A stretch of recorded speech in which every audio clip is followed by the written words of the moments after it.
Eccoci qua Presidente, eccoci qua Don Raffaele, Zi Gennaro ritorna, Luis Vinicio, Bruno Pesaola, Gennaro detto Zi Gennaro, i figli di Zi Gennaro, lo sapete, sono Diego, Armando, Mara e Donna, per chi non lo sapesse. Commentiamo ancora una sconfitta del Napoli in campionato alla seconda giornata contro il Chievo in casa, 1-0.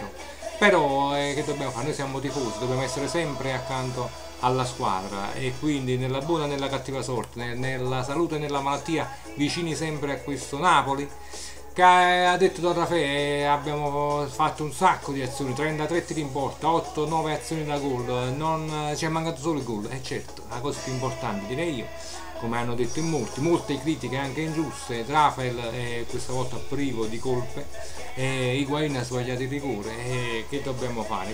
Dice che ci manca la grinta a questa squadra, ci manca la personalità, ci manca il mordente, mai conosco uno mordente in calcio, si chiama Suarez e non è la nostra portata, quindi guardiamo i nostri campioni che sicuramente faranno bene alla prossima gara, che questa volta sarà contro lo Sparta Praga, dobbiamo combattere, altro che Sparta, dovrà essere una guerra di Troia, dobbiamo esultare, dobbiamo essere vittoriosi contro questa grande squadra. Bardi ci ha occluso la porta, è stato grandioso, spaziale, ecco perché la sigla di UFO Robot.